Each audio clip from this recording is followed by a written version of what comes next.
Kecelakaan? Oh nggak apa-apa, diurut Ya, udahlah, nggak ya. apa-apa. Jangan sekali-sekali diurut itu satu, daerah leher. Leher, Nah, terus yang kedua daerah perut. perut. Apalagi kalau pasien itu habis kecelakaan atau habis trauma. Nah, itu bahaya sekali. Ini kenapa? Assalamualaikum warahmatullahi wabarakatuh. Kembali lagi di Dokter Talk SMF Bedah RSUD Dr. Haji Muhammad Ansari Saleh Banjarmasin nih teman-teman. Kali ini di hari yang cerah ini kita akan membahas topik yang seru banget. Dan pastinya gimana kabar sobat sehat? Baik atau enggak? Sehat atau enggak? Jangan lupa minum vitamin ya. Kali ini topiknya seru banget nih. Mungkin kalian pernah dengar juga nih sobat sehat. Topiknya adalah trauma leher. Dan kali ini kita bersama Dr. Muhammad Syarif Hidayat SPBPIX ya. Bener ya dok ya? Ya, Sekarang betul sekali. ya. Halo, hai dulu nih dok.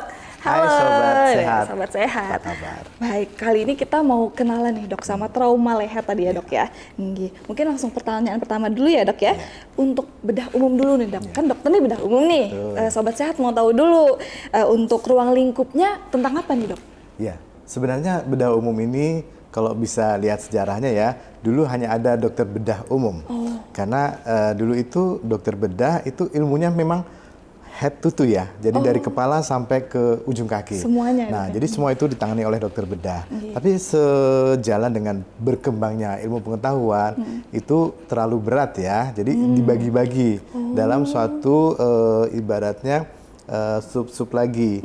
Nah, jadi terbagi dalam bedah anak, kemudian bedah vaskuler atau pembuluh darah, kemudian ada bedah saraf, kemudian ada bedah tulang, ortopedi, bedah urologi atau saluran kencing, bedah digestif, bedah tumor, dan saat ini sudah ada 9 ibaratnya 9 OPLB ya di bawah bedah. Sementara yang namanya bedah umum ya ibaratnya ya tetap seperti itu, cuma ada pengurangan-pengurangan. Jadi kalau untuk sudah urologi ya sudah ada urologi di suatu tempat ya tidak perlu lagi dokter bedah mengerjakan itu. Tapi dokter bedah umum ini bisa perannya sangat besar itu di kabupaten atau daerah yang belum lengkap, belum ada dokter urologi, belum ada dokter ortopedi, semua beliau masih bisa mengerjakan semuanya. Ibaratnya yang tadi saya bilang head to toe tadi. Jadi masalah di kepala sampai ke ujung kaki, baik patah tulang atau apapun itu kalau di daerah tidak ada dokter bedah yang lain, beliau akan sanggup melaksanakan tindakan itu. Tapi saat ini kalau di kota besar ya, seperti contohnya Banjarmasin, itu sudah ada dokter bedah saraf, dokter bedah anak, dokter ortopedi, urologi. Nah itulah akhirnya dokter bedah umum ini jadi lebih spesifik lagi, tidak mengerjakan atau kalau sudah ada yang lain-lain, hanya mengerjakan yang di bidangnya saja. Nah di sini kita bagi ada beberapa ya. Yang pertama adalah daerah kepala leher, terutama daerah lehernya. Kemudian daerah ini istilah kita bedah saluran pencernaan atau digestif. Kemudian juga kita mengerjakan tumor-tumor yang sifatnya jinak ya. Karena kalau sudah tumor ganas atau cancer itu sudah masuk ke bedah onkologi. Nah, kemudian kasus-kasus yang seperti cedera-cedera masih untuk seluruh tubuh kalau misalkan tidak ada spesialis yang lain ya, misalkan kayak bedah saraf tidak ada, bedah ortopedi, urologi tidak ada, ya kita semua kerjakan. Ini contohnya ya, saya dulu pertama kali masuk Rumah Sakit Ansari Saleh Banjarmasin tahun 2003. Itu tidak ada dokter bedah-bedah yang lain. Nggak ada. Hanya ada saya dan dokter Alvan. Kami berdua sama-sama dokter bedah. Jadi semua pasien kita kerjakan. Bahkan contohnya pasien bibir sumbing ya, nah, kita kerjakan. Kemudian ada dokter bedah plastik ya kita tidak kerjakan lagi. Kemudian pasien ortopedi kita kerjakan, semua kita kerjakan. Tapi kalau misalkan sudah ada dokter ortopedinya, ya kita serahkan ke mereka.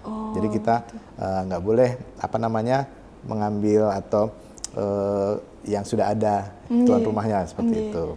Nah, berarti kalau misalnya di daerah kabupaten tadi ya dok ya, dokter bedah umum dulu itu nih. lebih berperan karena persebaran dari dokter-dokter spesialis bedah yang lainnya itu hampir sedikit. Seperti contoh nih daerah Tanjung ya, daerah Tanjung mungkin belum ada urologi, belum ada bedah saraf, belum ada bedah tumor, belum ada yang lain-lain, itu semua dokter bedah umum yang kerjakan. Tapi kalau di kota Banjarmasin itu udah lengkap, jadi bisa dibilang sudah banyak yang dokter bedah yang lain. Seperti itu. Dari tahun 2003 ya dok ya tadi di Rumah Sakit Ansari Saleh, lama juga ya teman-teman ya sahabat sehat. Oke baik, selanjutnya nih dok, mungkin kita ke trauma lehernya ya dok ya. Trauma leher tuh apa sih dok? Nah, Jadi gini, sebelum kita beranjak ke trauma leher ya, ini kita harus tahu dulu leher itu seperti apa. Nggih. Nah, secara umum kan kita tahu leher ya, tapi sebenarnya secara anatomi itu adalah suatu bangunan yang dibatasi oleh ini, namanya dagu ya, bahasa Nggih, medisnya dagu. Nggih. mandibula. Kemudian di bagian bawah ini ada bangunan kita sebut tulang selangka ya, tapi sebenarnya bahasa kitanya clavicula ya. Kemudian ada di sini insula jugularis. Nah, di sinilah yang kita sebut leher. Nah, kemudian kalau kita sebut trauma leher tadi, trauma ini sebenarnya secara garis besar ada dua ya. Itu sebenarnya dimanapun pembagiannya ada dua, yaitu trauma tumpul dan trauma tajam, seperti itu. Nah, trauma tumpul ini sebenarnya yang sifatnya kadang-kadang seperti kecelakaan, tidak sengaja, kemudian saat olahraga yang berlebihan, kemudian terbentur sesuatu yang sifatnya benda tumpul. Sementara kalau trauma tajam, ya ada menunjukkan suatu perlukaan atau robekan pada daerah leher. Seperti itu yang secara umumnya. Tapi kalau untuk pembagiannya lagi, ada lagi yang spesifik. Oh, ada lagi ya, Dok? Nah, jadi kita cerita sedikit nih tentang leher itu. Boleh, Ini silahkan. nanti kita lihat di gambar ya. Sebenarnya ini gambar ini adalah gambar anatomi yang membagi adalah zona-zona berdasarkan otot ya. Jadi leher ini bahasa gampangnya sih seperti kayak tabung ya. Tapi secara anatomisnya dibagi-bagi dalam triangle atau segitiga-segitiga yang dibatasi oleh otot-otot. Nah, di sini sebenarnya bahasa gampangnya leher itu ada beberapa organ yang penting ya. Pertama, memang kalau kita lihat leher saja, itu yang terlihat hanya kulit saja ya. Paling yang terlihat ada jakun pada laki-laki. Iya, Nah, betul. tapi seperti secara anatomis leher itu terbagi ada sistem ini ya, muskuloskeletal. Itu darah otot-otot dan jaringan kulit dan sekitarnya yang jaringan lunak. Nah, kemudian ada lagi yang namanya sistem vaskuler atau pembuluh darah. Leher ini merupakan sambungan ya, ibaratnya penerus dari dada ke kepala. Nah, betul. jadi dari jantung itu ada pembuluh darah yang besar-besar menuju ke otak. Itu kan lewatnya mana kalau nggak lewat leher? Nah, jadi ada pembuluh darah yang besar dan dari jantung ke apa namanya? Ke otak ya, namanya arteri karotis, namanya itu. Jadi dari jantung langsung naik ke atas. Nah, kemudian kalau sebaliknya kan, pembuluh darah itu kan nggak cuma ngalir dari jantung ke ujung-ujung tubuh kita, ada juga yang kembali. Nah, namanya vena. Nah, vena yang kembali dari otak kembali ke jantung juga ada namanya vena yang besar, namanya vena jugularis. Nah, seperti itu. Itu satu adalah sistem vaskuler atau sistem pembuluh darah. Kemudian ada lagi satu lagi adalah sistem neurologi atau sistem persarafan. Nah, jadi kita lihat mungkin gambar yang berikutnya. Nah, ini kan sistem skeletal atau tulangnya. Jadi tulang ini kan ada 7.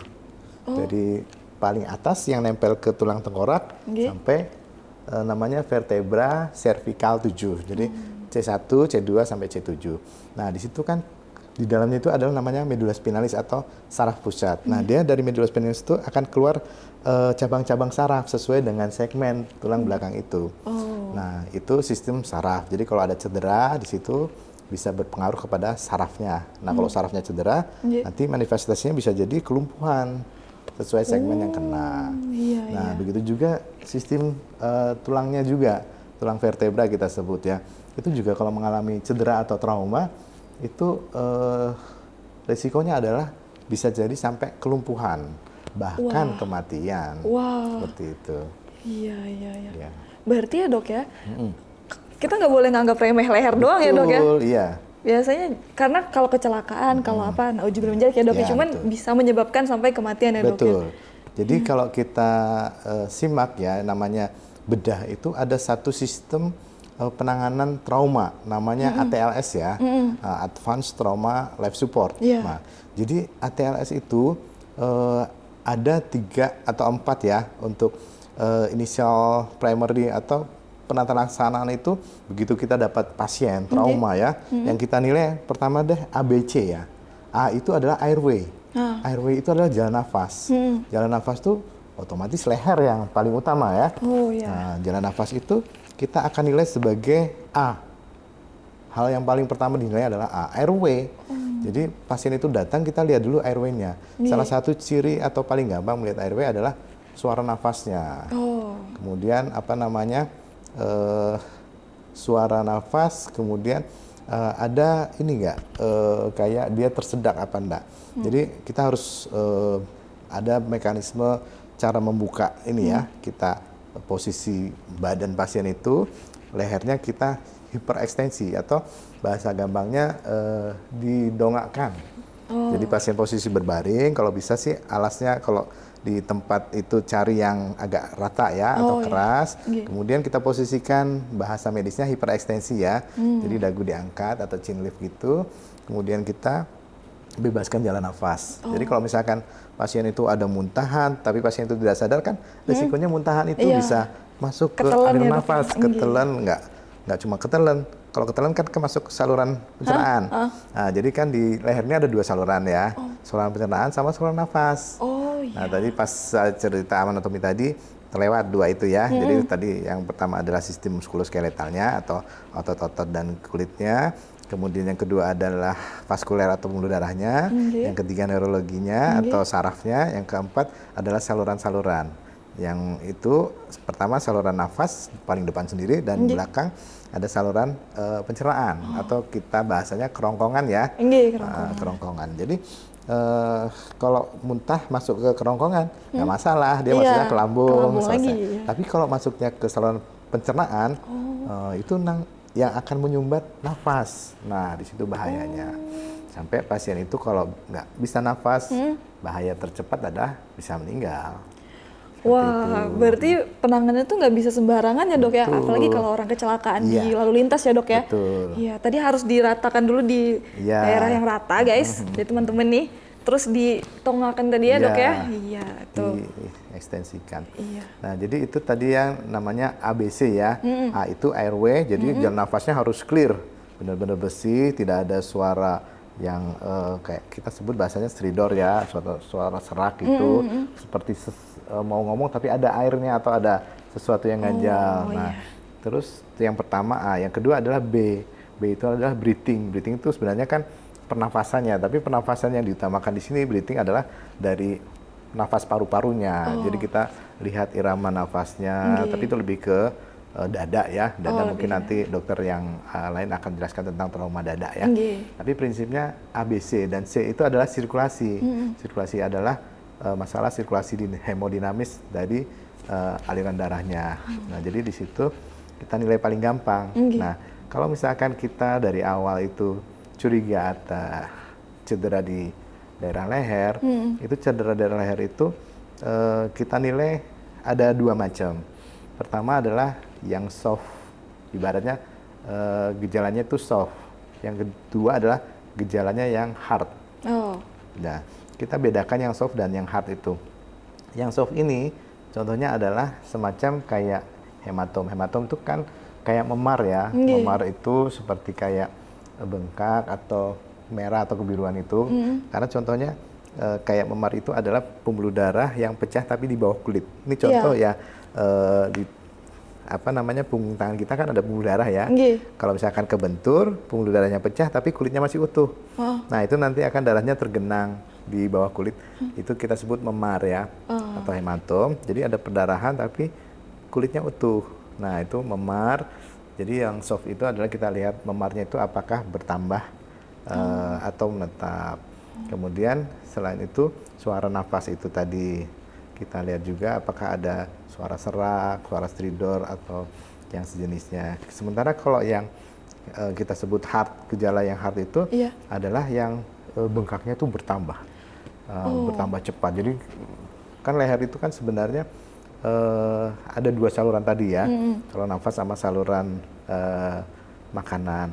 Kalau ada perdarahan dengan pembuluh darah yang besar-besar ini, misalkan pembuluh darahnya itu pecah atau sobek, nah darah ini bisa menekan dua saluran itu. Nah, kalau saluran nafas itu tertekan, otomatis kan seolah-olah dicekik ya. Jadi nafasnya dia nggak jalan juga, nggak alir juga. Nah, itu perlu tindakan segera. Jadi hal-hal yang ibaratnya sifatnya cedera di daerah leher kita nilai itu bisa kita lakukan tindakan pembedahan juga. Jadi mungkin kita perlihatkan yang ada pembuluh darahnya ya. Nah ini, kan pembuluh darahnya besar-besar sekali ya. Kalau kita bahasakan ya mungkin segede ini ya, telunjuk, jari telunjuk pembuluh darahnya. Oh iya iya. Jadi pembuluh darah yang di daerah leher ini adalah pembuluh darah yang merah itu adalah yang dari jantung menuju ke ujung-ujung tubuh kita seperti ini kan ke otak ya, tapi lewat leher. Sementara yang biru ini adalah pembuluh darah balik dari otak kembali ke jantung. Nah, jadi alirannya beda. Memang ukurannya hampir sama, gede-gede gitu. Nah, sekarang kebayang di tengah-tengah itu kan ada yang kayak ruas-ruas itu namanya trakea. Trakea itu adalah tenggorokan ya. Sambungan dari hidung ke paru-paru itu tenggorokan. Kalau pembuluh darah di situ bayangin agak sobek atau apa, itu kan darahnya deres kan.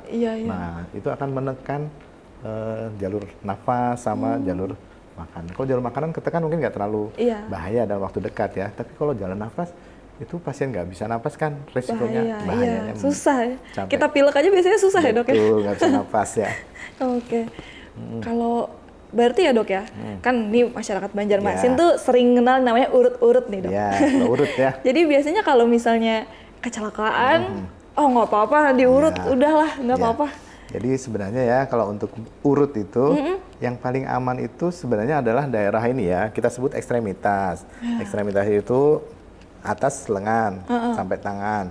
Kemudian ekstremitas bawah itu dari paha sampai ke kaki, itu aman. Kemudian daerah bahu, bahu punggung, itu yang aman untuk dilakukan urut.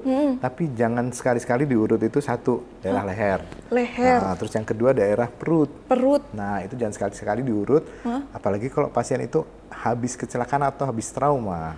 Nah, itu bahaya sekali. Ini kenapa kalau daerah lengan aman? Karena daerah lengan ini sekeras-kerasnya itu tetap ada tulang yang menahan. Ya, sementara daerah leher itu kalau kita nekan keras itu pembuluh darah sama saluran nafas itu yang akan ketekan bahaya. Sementara kalau daerah perut juga sama, kita pegang tuh langsung organ perut kan, ada tulangnya di depan sini, jadi resiko bahaya. Itu yang sering terjadi.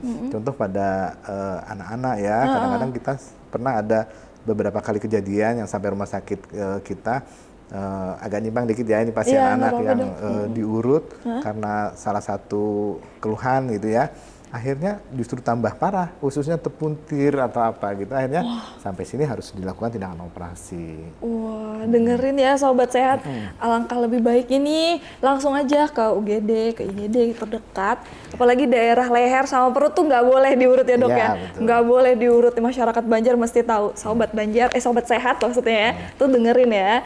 Nanti penjelasannya. Oke, selanjutnya nih ya dok ya. Kita pembahasannya lagi untuk kasus yang sering dokter tangani di rumah sakit ini.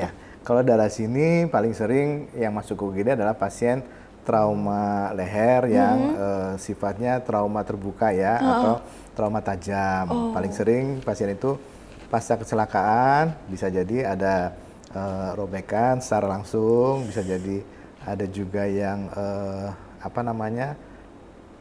luka ya. Nah itu seringkali cedera di leher itu seringkali kejadiannya adalah multiple trauma. Jadi artinya traumanya itu dari kepala ada, kemudian di daerah badan atau kaki juga ada, sehingga leher juga ikut serta. Artinya kecelakaan itu bukan kecelakaan yang ringan, tapi kecelakaan yang parah. Seperti itu contohnya.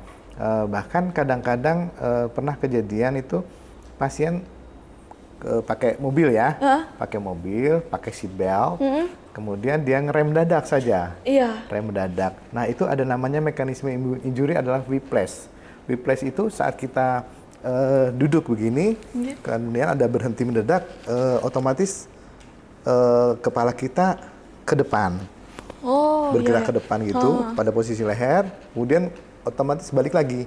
Jadi whiplash injury. Nah itu yang khawatirnya jadi malah justru terjadi trauma di leher dan termasuk ke tulangnya.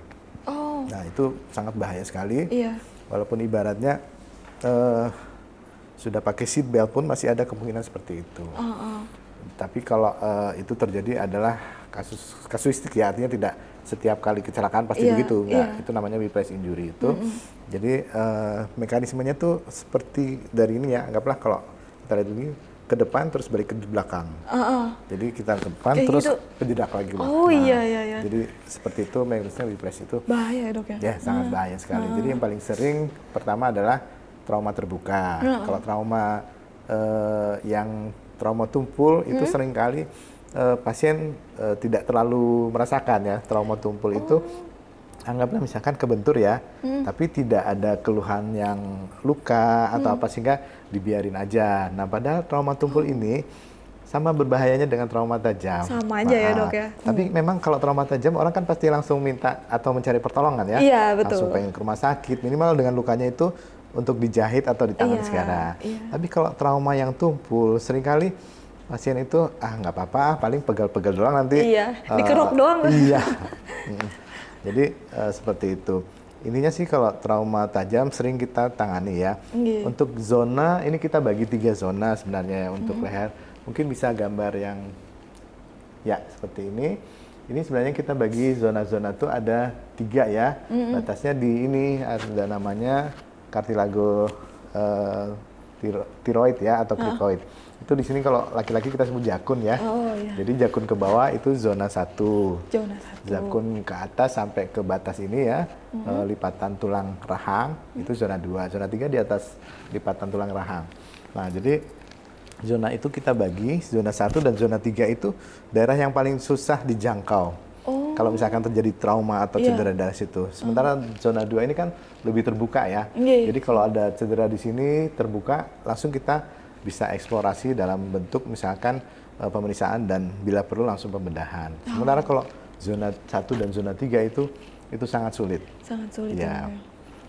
Berarti benar-benar harus ditangani sama ahlinya ya dok. Betul. Kalau kenapa-napa atau sejenisnya, dengerin tuh sobat sehat ya. Ya. Tapi sebenarnya ada salah satu pertolongan dasar yang pakai alat sih sebenarnya, tapi itu sangat mensupport ya. Jadi mungkin di sini ada gambar collar neck ya. Jadi collar neck itu, adalah suatu paling depan. Ya, ini collar neck ini adalah suatu penyokong leher. Jadi kalau ada kecurigaan cedera pada leher, itu kita rata-rata ya kalau untuk pertolongan dasar yang pakai ambulan itu selalu tersedia collar neck. Oh, harus ada ya? Iya, karena paling sering salah satu cedera atau kejadian kecelakaan itu melibatkan cedera pada leher. Nah, collar neck ini fungsinya untuk menstabilkan posisi leher, baik itu tulangnya, kan di situ ada tulangnya, ada saluran nafas, ada saluran yang lain juga, otot-otot juga jalan pembuluh darah. Nah, di situ dengan kita berikan collar neck itu terjadi imobilisasi atau melakukan stabilkan. Jadi harapannya kalaupun misalkan ada pergeseran dari tulang belakang, dia tidak akan menambah lebih parah kalau kita menggotong atau mengangkat pasien itu dari misalkan ya dari brankar atau dari tempat kejadian ke mobil ambulan atau dari ambulan ke IGD seperti itu. Karena kalau salah-salah ya apa yang sebenarnya sudah mulai ada cedera itu tambah kegeser lagi, tambah lebih parah lagi. Digotong-gotong salah ya dok ya. Betul. Jadi sebenarnya ya mungkin nanti ke depannya kita dari Rumah Sakit Ansari Saleh Banjarmasin ini secara tim kita nanti akan memberikan sosialisasi terutama kepada di Banjarmasin ini kan banyak damkar ya betul, apa yang namanya rescue relawan itu mungkin kita lihat belum banyak mereka punya skill untuk penanganan pada pasien-pasien trauma. Betul, dok. Nah, kita sudah ada rencana melalui nanti kepala bagian atau SMF bedah, kita ada rencanakan untuk memberikan sosialisasi pada teman-teman rescue yang ada di Banjarmasin ini kan banyak sekali ya. Nah, keren sih, perlu banget sih dok. Ya, jadi kita kadang lihat ada kecelakaan di dekat kita dalam waktu nggak terlalu lama ada wing gitu, langsung datang. Nah, gercep ya. Iya gercep, tapi itu kadang-kadang kita lihat ya mereka itu yang penting asal angkat dulu, antar langsung ke UGD. Tapi mungkin untuk skill ini harus kita berikan tambahan buat mereka supaya tidak salah penanganan di awal-awal seperti itu. Betul, itu perlu banget sih ya dok ya. Iya, jadi sobat-sobat tunggu aja ya nanti pengumumannya di IG-nya SMF Bedah. Ada nih nanti buat teman-teman damkar. Biasanya anak-anak muda kayak saya juga banyak dok. Ya, karena di sana di Banjar ini kan banyak kasus-kasus ya dok ya. Makanya mereka aktif banget. Cuman nggak tahu masih gimana cara harus menanganinya. Oke, mungkin nih dok. Mungkin terakhir ya dok ya, pesan kepada teman-teman nih sobat sehat Ya. untuk menghindari terjadinya trauma leher atau sejenisnya itu gimana? Iya, sebenarnya sih kalau untuk trauma leher kadang-kadang kita tidak bisa prediksi ya Iya, bakal terjadi betul. apa enggak. Minimal ada beberapa kegiatan yang sifatnya memicu atau memiliki resiko untuk terjadinya trauma leher. Ini contoh nih sobat-sobat sehat kita, kan banyak nih yang suka gym ya, suka ini ya, apa namanya, olahraga. Kadang-kadang kan melakukan tindakan-tindakan yang bisa jadi berisiko terhadap leher. Misalkan contoh angkat berat ya, angkat Iya. berat. Karena mungkin 2 bulan yang lalu ada kejadian atlet dari Bali ya, lagi angkat beban gitu, angkat di atas kepala, kemudian nggak kuat, akhirnya jatuh menimpa leher dan itu menimbulkan resiko kematian. Kematian, Nah, ya, seperti dok, itu yang parahnya ya. Tapi selain itu juga banyak kegiatan-kegiatan yang sebenarnya sering dilakukan oleh sobat-sobat sehat kita yang punya resiko membuat cedera pada leher. Seperti yang kita sering dengar ya, kretek-kretek gitu ya. Betul, nah, kretek-kretek itu kalau kita lihat anatomi leher ya, tadi sebenarnya kan cukup kompleks ya. Iya. Di situ ada pembuluh darah yang besar-besar, di situ Iya. ada saluran nafas, saluran pencernaan, dan di situ ada tulang-tulang belakang. Iya, betul. Nah, kalau kita lakukan kretek-kretek itu salah-salah, nanti ada yang pergeseran dari tulang itu bisa menyebabkan resiko yang cukup fatal juga. Bisa menyebabkan kematian juga dok? Betul, itu yang Tuh, terparahnya. sobat sehat dengerin.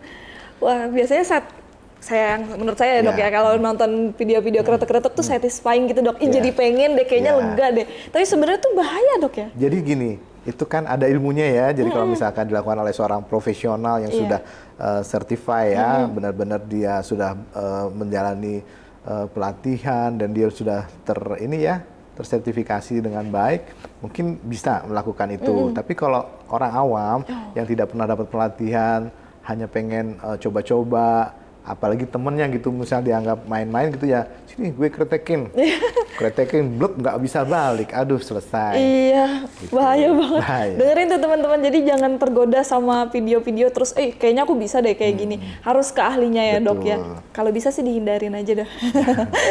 Soalnya bahaya banget. Ya. Oke, selanjutnya mungkin pemberitahuan kepada teman-teman dokter-dokter sekalian dan teman-teman yang belum menjadi spesialis ya dok ya.